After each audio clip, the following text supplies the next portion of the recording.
Assembleia Notícias.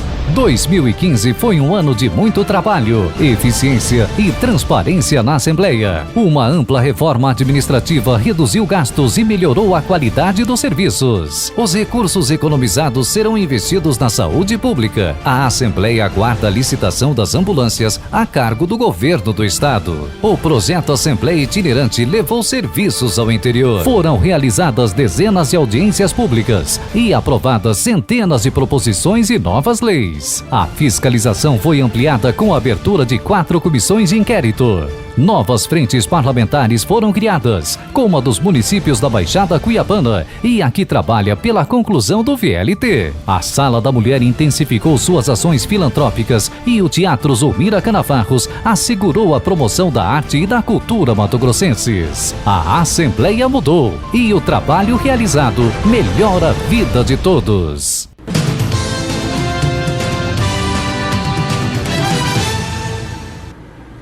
Olá, seja bem-vindo a mais uma entrevista aqui pelo RDTV, que hoje traz o secretário de Agricultura Familiar e Assuntos Fundiários aqui do estado de Mato Grosso, Suelme Fernandes. Seja bem-vindo, secretário. Muito obrigado pela oportunidade de voltar aqui no RDTV. É sempre uma obrigação e uma satisfação poder prestar contas da nossa gestão frente ao governo do estado na Secretaria de Agricultura. Muito bem, secretário, eu quero perguntar para o senhor quais foram esse primeiro ano de gestão, o senhor aí à frente da pasta, eu quero perguntar para o senhor quais foram as principais ações da Secretaria no setor agrícola, né, familiar, e também quais foram os investimentos do governo para fomentar e fortalecer. Sim, o primeiro ano o governador Pedro Taques determinou que a gente pudesse organizar a casa. Todos nós secretários tivemos um desafio administrativo gigante. Talvez a sociedade, em função de que a gente não tem condições de dar publicidade a todas as ações que nós fizemos, não tem ideia do esforço monumental do governo para colocar as coisas em dias, administrativamente, organizar as equipes, qualificar as equipes, entrando gente muito nova, mas sem vícios, com boa fé. E tudo isso impactou numa melhor gestão dos recursos existentes na Secretaria. E eu tinha um combinado com o governador que antes da gente gastar o dinheiro já existente na Secretaria de Convênios Federais antigo, eu não tinha nem o direito de cobrar dinheiro novo. Então nosso esforço em 2015, além de organizar a parte administrativa e sistêmica, que estava tudo caótico, não era só o prédio da Secretaria que estava caótico, a parte administrativa era um caos, com vários apontamentos do Tribunal de Contas. A gente veio saneando e qualificando a administração para poder ter melhores performances e resultados e principalmente dar a transparência que o cidadão precisa. Então, no ano passado, nós conseguimos resgatar uma série de convênios federais que estavam praticamente perdidos em 2009, 12, 13, 14, e uma série de transferências dos recursos estaduais para os municípios. Então, nós tivemos uns 8 milhões de reais só no ano passado que foram resgatados dentro da nossa administração e que se transformou em várias aquisições e serviços para a sociedade. Nós entregamos só no ano passado 7 patrulhas mecanizadas e aproximadamente 40 veículos para as secretarias municipais de agricultura familiar. Ou seja, quase um terço do estado recebeu, das secretarias recebeu um veículo para o técnico das secretarias poder chegar até os assentamentos e fazer o seu trabalho de campo. Entregamos 98 resfriadores de leite, que é importante para a cadeia do leite, porque às vezes o pequeno não tem como entregar o leite na linha de leite para os laticínios, ou leva de forma precária, na motinha, charrete, cavalo, enfim, porque não tem um resfriador que é a condição adequada para o armazenamento do leite. Então essa estruturação inicial visou fortemente pegar o dinheiro bom que estava lá na gaveta da Secretaria parada, por falta de eficiência e competência das gestões passadas, e impor esse dinheiro para funcionar. E nós temos para esse ano já mais 10 milhões de reais dessa mesma linha de recursos, entre elas a construção do prédio da Empaé. Então foi um ano, uma curva de aprendizagem que o governador tem dito nos seus discursos. E trabalhamos com o orçamento do Silval, no governo passado. O orçamento do Silval deixava apenas 1 milhão de reais de investimento. Nós estamos virando 2016 com mais 23 milhões de reais disponíveis para a agricultura familiar. É um incremento gigante diante dos últimos 12 anos que praticamente podemos dizer que a agricultura familiar foi abandonada no Estado. Secretário, existe uma preocupação muito grande até do setor do agronegócio, da agricultura no ano passado com relação ao impacto da crise que o país enfrenta, né? E existe aí uma preocupação que os débitos, o impacto seria na ordem ali de quase R$1 bilhão, considerando a questão de safra, de colheita, diminuição e tudo isso, né? O que o governo tem pensado em fazer para diminuir e aliviar esse impacto? O governador Fávaro, que é uma grande referência positiva e de bons resultados no investimento da grande agricultura, diríamos assim, da agricultura de exportação, ele tem feito todo um esforço, o governo do Estado, em estruturar melhor as estradas do Estado e investir um pouco melhor na logística. Não podemos desconhecer que nós nos orgulhamos muito da produção que é exportada para fora do país, que o Estado de Mato Grosso consegue produzir com tanta eficiência. O algodão, o soja, o milho, enfim, a carne bovina. E isso tudo acaba virando impostos e dividendos para o Estado, e o Estado tem devolvido muito pouco para melhorar a condição produtiva. Esse setor ele é autossuficiente por si só, tem o seu financiamento, às vezes até internacional, consegue ter condição de pesquisa e tecnologia para a produção, enfim. A pouca contribuição que o Estado pode dar seria no melhoramento de logística do Estado. O governo anunciou no ano passado 1 bilhão de investimentos na recuperação, na construção, na ligação de municípios e na melhoria das condições de transporte. Eu acho que só isso dá uma melhor condição de baratear o custeio como um todo da produção e já impacta com certeza nos custos da produção.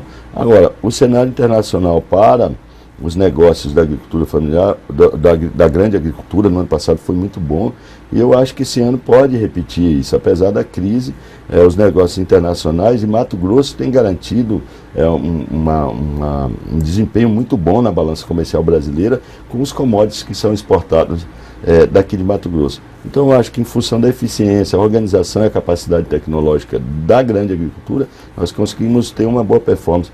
Graças a Deus, porque isso reflete com certeza no desenvolvimento. Apesar de haver um desaquecimento, acho que Mato Grosso não vai ser, comparando aos outros estados, ele tem uma capacidade muito grande de resposta. E o governo do estado, em função dessa própria autossuficiência da grande agricultura, é que a gente hoje aposta de que é preciso diversificar a produção. Diversificar a produção é pensar em outras formas de produção, aproveitando a oportunidade que o estado tem de ter aproximadamente 9 milhões de hectares hoje com pequena agricultura, com pequenas propriedades de 1, 5, 10 e até 100 hectares. A gente chama de pequena agricultura aqui, em outros estados é latifúndio. 100 hectares, lá em Carlinda, é um lote de reforma agrária. No Paraná, ter 100 hectares é uma grande propriedade. Então, essa pequena agricultura ela pode vir a dar outras oportunidades para que o Estado continue avançando, crescendo economicamente e tendo uma diversidade maior de produtos, e principalmente de alimentos, que é o grande desafio do Estado hoje. A gente consegue produzir milho, exportar para outros países, a carne bovina nossa vai para outros países, e às vezes o alface, o tomate que a gente come, a gente não consegue produzir para nós mesmos.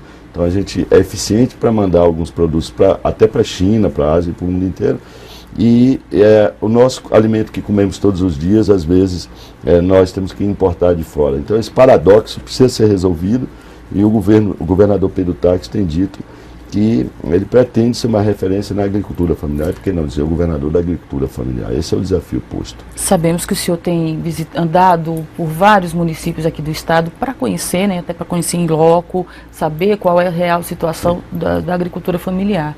Essa situação que o senhor acaba de colocar agora, né, de repente a gente consegue exportar grandes produções, grandes produtos, e aí o pequeno, o tomate, o alface, a gente fica retido ali. Essas suas andanças pelo estado, conseguiu diagnosticar por que isso acontece? Nós temos um mercado gigante de oportunidades para a agricultura familiar. Tanto no plano institucional, que seria merenda escolar, sistema prisional, polícia militar, CONAB, e agora o governo federal determinou que todas as universidades e o exército comprem 30% da agricultura familiar, dá quase 5 mil pessoas comendo, almoçando e jantando todos os dias. Então, existem oportunidades. A gente precisa garantir que o pequeno possa produzir com eficiência e qualidade. Então eu sempre digo, a história da grande agricultura de Mato Grosso, parte dela é uma história de pequena agricultura, de projetos de assentamento de colonização da década de 60, 70, pequenas propriedades ali em Lucas, que era 20 alqueires, 10 alqueires, e as pessoas conseguiram transformar isso em uma grande oportunidade. A gente entende que essa história pode se repetir para o pequeno produtor, e nós só vamos conseguir fazer com que esse pequeno produza com a inteligência, com a experiência, com o know-how que o grande teve para construir essa trajetória. Então ela não é oposta à possibilidade de produzir alimentos, ela não é contraditória à grande agricultura, muito pelo contrário, ela pode ser convergente. Nós podemos, junto com a colaboração de forma construtiva, fazer com que esse grande possa nos auxiliar também em organizar a cooperativa, nos auxiliar a organizar melhor a produção, então um arranjo melhor no desenvolvimento local e colocar a pauta da agricultura familiar como estratégica. O que faltava está acontecendo. O governador Pedro Taques colocou a agricultura familiar como um eixo estratégico do desenvolvimento do estado de Mato Grosso. Isso tem uma repercussão muito grande. Vou só dar um exemplo. Pela primeira vez na história da Assembleia Legislativa, nós temos uma frente parlamentar de parlamentares comprometidos com a agricultura familiar. Isso é uma coisa inédita no âmbito político. Então a gente já vê algumas grandes corporações hoje se movimentando para buscar ações pontuais e ações sistêmicas para apoiar o pequeno agricultor, seja no Sindicato Rural dos Grandes Produtores, trazendo para a discussão do modelo produtivo, da assistência técnica que precisamos resolver, que é importante, mas estamos avançando para uma pauta que estava 12 anos abandonada e que começou a se reconstruir para que a gente possa ter aí 2, 3 governos em agricultura, não se tem resultados imediatos, no mínimo de um ano para outro, que se vê o resultado produtivo. E mais do que isso, a gente pensar em futuro, em pensar em projetos estruturantes que possam aí nos próximos 12, 20 anos retomar o investimento necessário do poder público à agricultura familiar e, por que não dizer, a gente acabar com essa vergonha de ter que importar 80% do que nós vamos comer agora no almoço. Sabe-se lá com que qualidade a banana nanica está vindo de Santa Catarina. Alguns dizem que é até tratamento químico para a casca parecer mais verde, para ficar mais tempo saudável, diria assim, com a carinha de saudável na gôndola do supermercado. Sabe com que qualidade vem a cenoura, a beterraba de outros estados, com que condição de transporte, 2, 3 dias, com câmara fria, com que condição produtiva foi feito, qual a procedência, enfim, todas essas coisas são desafios postos para que a gente possa transformar essa dificuldade numa grande oportunidade produtiva. Mercado há, potencial existe, nós temos 104 mil famílias hoje distribuídas em mais 700 projetos de assentamento, além das famílias tradicionais, ribeirinhas e populações quilombolas, enfim, até os próprios indígenas hoje estão nos procurando na intenção de buscar um mínimo de produção de alimentos saudáveis, que a gente possa ter uma melhor saúde, uma qualidade de vida. Então, falar em agricultura familiar tem a ver com qualidade de vida, saúde alimentar e segurança alimentar, fundamentalmente. Então, por isso que é um assunto muito simpático à sociedade. Muito bem, secretário. Com relação agora, voltando, o senhor comentou há pouco, aos investimentos também na nova construção da sede da Empaé. Como que está esse processo? Então, a ideia é, assim, para demonstrar um pouco da nossa eficiência, porque diz assim, é fácil gastar o dinheiro dos outros, né? Já ouvi isso pela rua, né? Mas não tiveram a capacidade de fazer que o investimento chegasse na ponta. Captar recurso é uma parte importante, às vezes difícil, mas que se consegue com uma certa articulação política.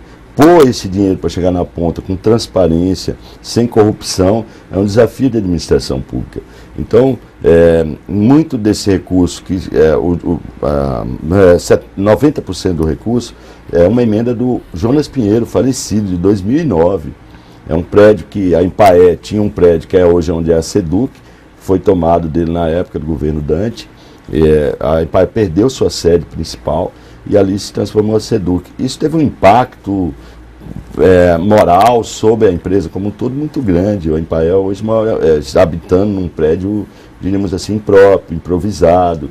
Enfim, foi perdendo a importância de lá para cá dentro de um plano estratégico do governo. Então o governador não teve dúvida, todas as contrapartidas desses recursos federais, o governador, hoje é prioridade no governo, se tem dinheiro que eu vou pôr 10% e receber 90% de financiamento do governo federal, o governante estratégico e responsável não pode ter dúvida, tem que pôr a contrapartida de forma imediata. O governador chegou e determinou que todos os convênios da Secretaria tivessem contrapartida imediata. Como era um programa antigo, nós tivemos que refazer algumas plantas, tivemos que refazer toda a parte orçamentária, negociar com a Caixa Econômica, negociar com o Ministério para não perder esse recurso, que estava quase em risco no final do ano passado. Mas para nossa satisfação, agora no dia 17 já vai ter o certame, a licitação do prédio, tem várias empresas interessadas e com certeza nós teremos um novo edifício dentro do Palácio Paiaguás, que não vai servir não só a Empaé, mas que vai servir a agricultura familiar, porque a intenção nossa é que a CEAF e a Empaé possam estar no mesmo espaço. Já tem uma data prevista para o término da construção? O calendário são 24 meses, com certeza o governador Pedro Taques vai ter a honra de inaugurar esse prédio ainda. E esse eu acho que é um marco muito importante para dizer muito claro para a sociedade que o governador tem compromisso com a assistência técnica, que nosso governo tem compromisso, o presidente Laí tem dito isso e trabalhado nesse sentido. A gente precisa resgatar essa importância estratégica para o nosso projeto de agricultura familiar da Empaé como grande liderança, como grande articuladora da produção da agricultura, para chegar nesse nível de diversificação e de oportunização para a sociedade mato-grossense, na diversificação e produção de alimentos. Secretário... Gigante a pauta, né? É um assunto que não se esgota, né? Sim, enfim, mudando um pouquinho... O tempo passa, né?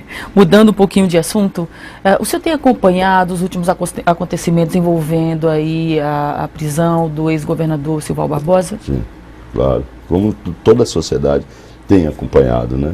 Estarrecido pelo número de casos que dia após dia vão aparecendo aí, que estavam embaixo do tapete, né? Então eu penso que é um momento de moralização importante.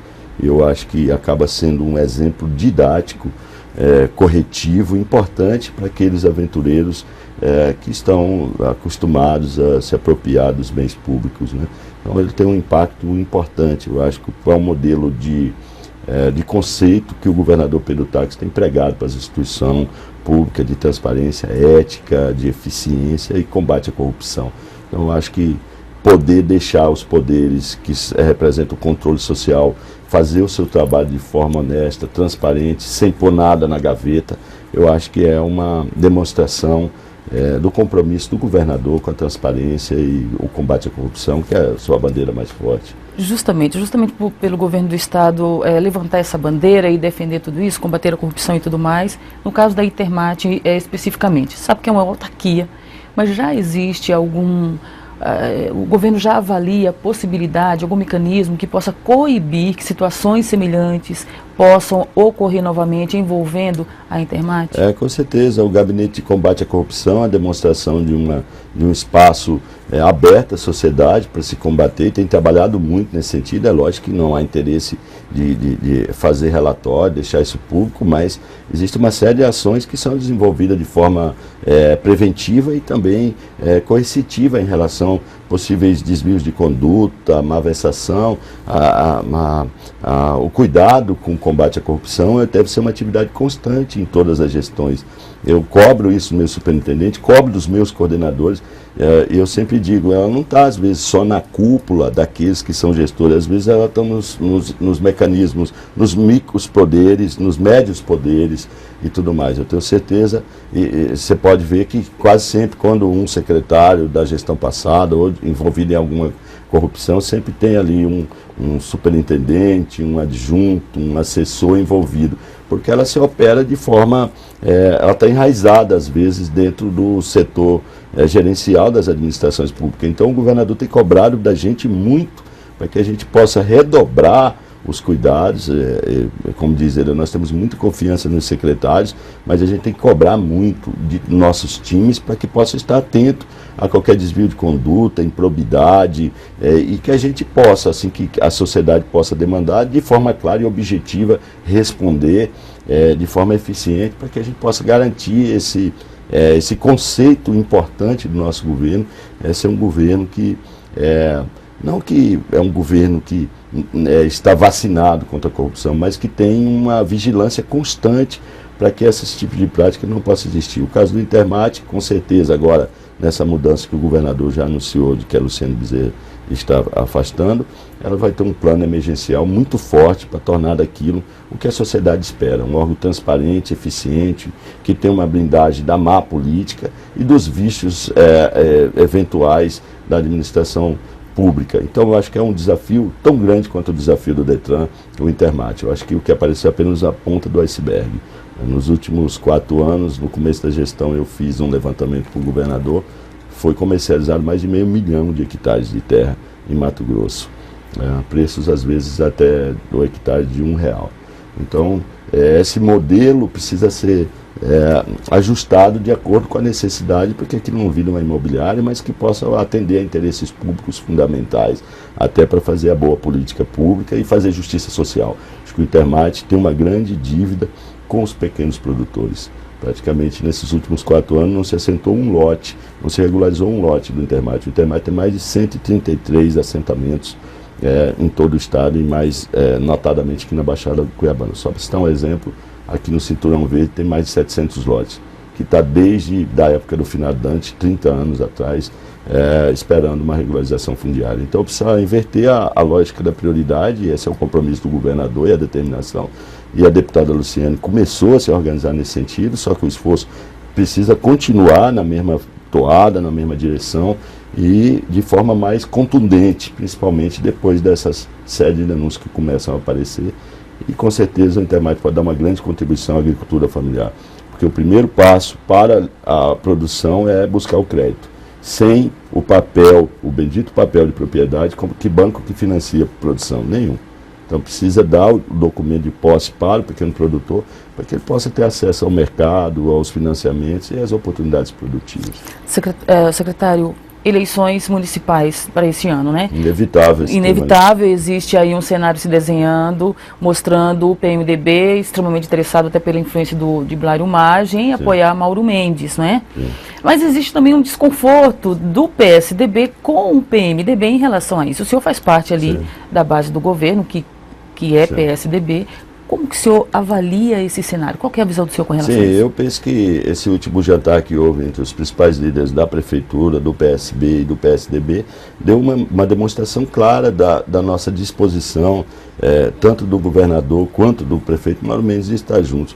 Se você pegar os perfis dos dois governantes, são absolutamente parecidos. A eficiência que o prefeito Mauro Mendes tem cobrado da máquina, a reforma administrativa, o pulso firme no combate à corrupção, à transparência, à honestidade do prefeito Mauro Mendes é o mesmo do governador Pedro Táxi.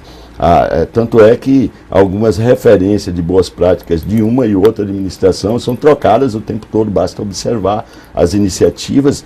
Então nós temos muito mais pontos de convergências históricas e de afinidades históricas pelas relações do modelo mental de um e outro gestor do que de divergência.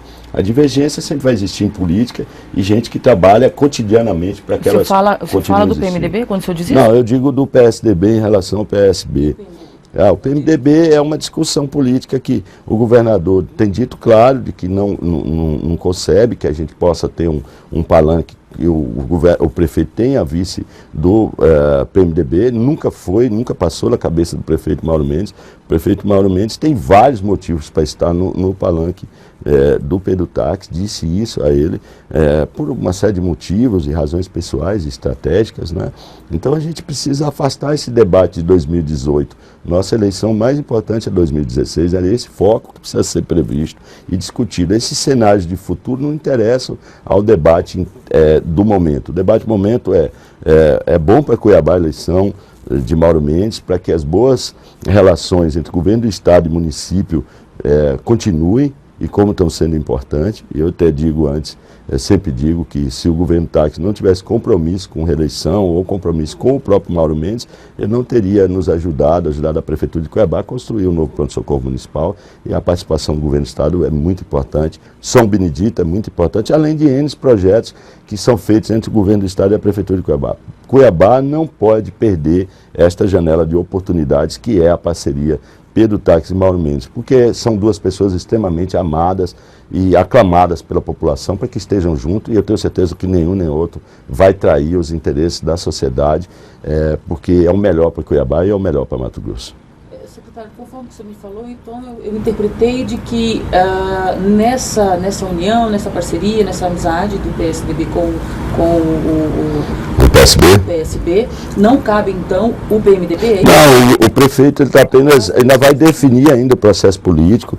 Com certeza, nesse momento da discussão do processo político, não temos que ter nenhum tipo de objeção à discussão com outras forças políticas, nenhum tipo de desmerecimento, demérito a nenhuma força política existente no cenário. O que é importante é que o PSDB e os dois espaços, e o PSB, nos dois espaços de poder mais importantes da prefeitura, vão estar juntos.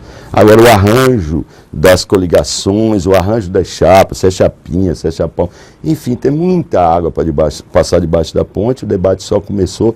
A decisão do prefeito, na opinião do PSB, vai ser pela manutenção da candidatura, nós não vemos outra possibilidade.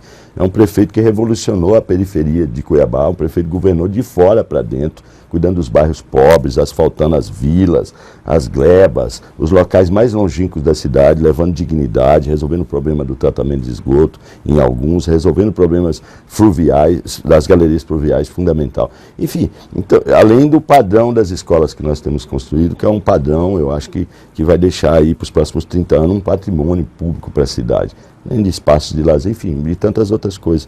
E com certeza, quem ganha com a sociedade nesse tipo de alinhamento, quem ganha com esse alinhamento é a sociedade, principalmente cuiabana, que ficou, nos últimos 20 anos, o prefeito contra o governador ganhava, aí o prefeito era oposição. Enfim, esse sol e lua, chuva e sol, agora a gente consegue um alinhamento bom. Nós não vamos deixar isso perder. Internamente no governo não vejo esse ambiente.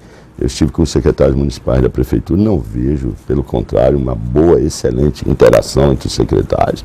Isso é, às vezes, muito mais do ambiente político, que é normal começar as especulações, e na imprensa como um todo, mas pelo ambiente político, não pela imprensa, do que necessariamente entre os principais líderes dos grupos e tudo mais. É em cima dessa aglutinação que nós vamos buscar, preferencialmente dos partidos que estão aliados e foram aliados ao projeto nosso do governador, buscar as conversas políticas, de dentro para fora. E aí o PMDB é um dos partidos hoje que estão, por enquanto, na linha de prioridades bem distante do nosso radar, mas que eventualmente não há necessariamente nenhum tipo de discriminação. É necessário que se converse com todos os agentes políticos. É salutar, é democrático e é justo que se faça isso. Ok, secretário, eu quero agradecer então a participação do senhor aqui no RDTV. Eu que agradeço. Sempre digo à sociedade que eu sou um funcionário público e estou à disposição para atender a sociedade. Presidentes de associação, produtores, sociedade civil organizada, vereadores, deputados, enfim, a imprensa como um todo. A nossa secretaria vai mudar, inclusive, é uma notícia de primeira mão, acho que em fevereiro agora, nós vamos para um novo prédio adequado, nós vamos sair daquele Titanic lá, aquela herança que infelizmente representa o abandono da agricultura familiar, e nós vamos para um novo prédio, com condições de climatização, controle de acesso, um prédio novo que nós vamos alugar até que reforme esse prédio, e o governador vai dar um presente para a agricultura familiar, de poder demonstrar que nós não estamos de brincadeira, que chegou a hora e a vez da agricultura familiar. É isso que o governador tem dito, e é isso que eu digo para a sociedade. Muito obrigado e sempre à disposição.